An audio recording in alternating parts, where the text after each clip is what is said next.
न खाई भोगी तो सदा रोगी हे आपण नक्कीच ऐकलं असेलच। याचा अर्थच असा आहे की आनंद घेणारा व उपभोगणारा। भोगी हा सण मकर संक्रांतीच्या आदल्या दिवशी साजरा केला जातो। भोगी याचा अर्थ हा उपभोगण्याचा सण आहे। या दिवशी काय करतात, भोगी म्हणजे काय, भोगी कशी साजरी करायची, त्याचप्रमाणे आपल्याला कोणाला भोगी पाठवायची असेल तर ती कशी पाठवायची याविषयीची सर्व माहिती आपण या व्हिडिओमध्ये बघणार आहोत। तो व्हिडिओ कुठेही स्किप करू नका, संपूर्ण बघा। नमस्कार, श्री स्वामी समर्थ सर्वांना पुन्हा एकदा तुमच्या सर्वांचं आपल्या ह्या यूट्यूब चॅनलवर खूप खूप स्वागत आहे। सर्वात अगोदर सर्वांना भोगीच्या खूप खूप हार्दिक शुभेच्छा।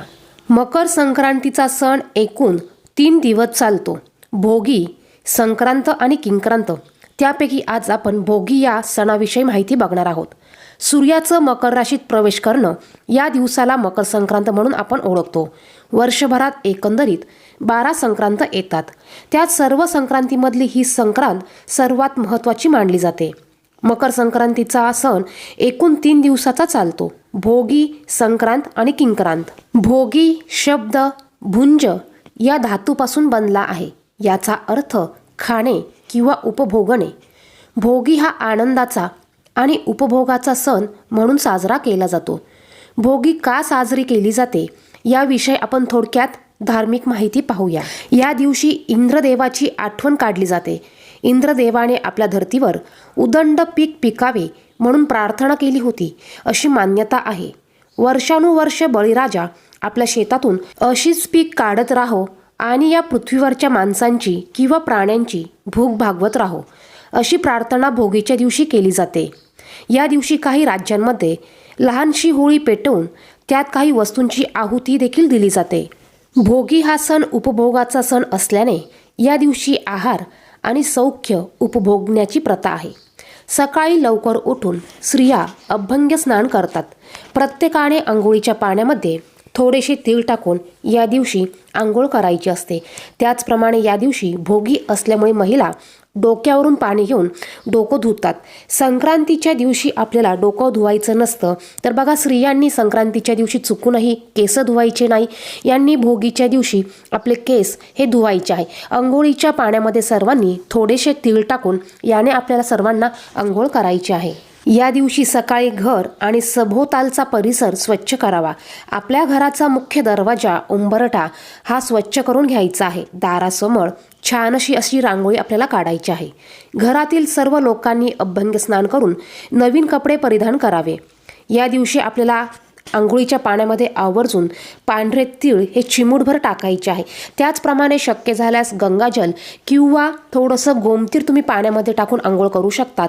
याने आपल्याला पवित्र क्षेत्री स्नान केल्याचं पुण्य आपल्याला मिळतं। यानंतर भोगीचं आणखीन खास वैशिष्ट्य म्हणजे या दिवशी आपल्या महाराष्ट्रात खास भोगीची मिक्स भाजी आणि बाजरीची भाकरी, ती पण तीळ लावून बाजरीची भाकरी करण्याची पद्धत आहे। भोगी हा सण हिवाळा या ऋतूमध्ये येणारा सण आहे। या दिवसात शेतामध्ये धनधान्य बहरलेलं असतं, त्यामुळे आहारातही त्याचा तितकाच चविष्ट पद्धतीने वापर केला जातो। म्हणून या दिवशी भोगीची स्पेशल मिक्स भाजी तयार केली जाते। महाराष्ट्रात काही ठिकाणी या भाजीला खिंगाट म्हणतात।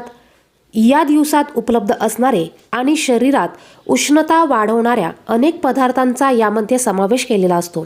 तीळ लावलेली बाजरीची भाकरी, खरडा, सर्व शेंगभाज्या, पावट्याचे दाणे, वांगी, बटाटा अशा सर्व भाज्यांची मिश्र भाजी असा बेत या दिवशी केला जातो। म्हणजेच बघा, आपल्या जानेवारी महिन्यामध्ये शेतकरी ज्या ज्या भाज्या पिकवतो त्या सर्व भाज्या एकत्र करून भाजी केली जाते। त्यामध्ये आवर्जून तीळ टाकले जातात।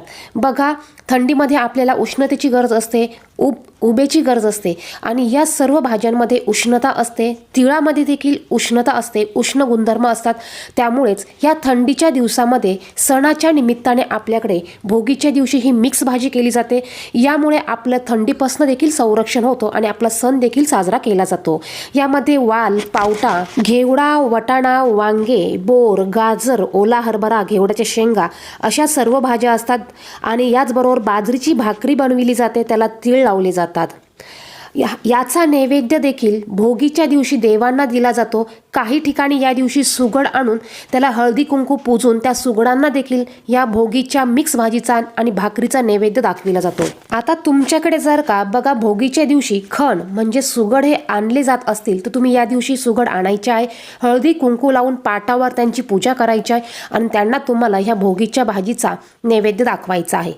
याचबरोबर या दिवशी जुन्या वाईटाचा त्याग करून चांगल्या गोष्टी अंगीकारल्या जातात.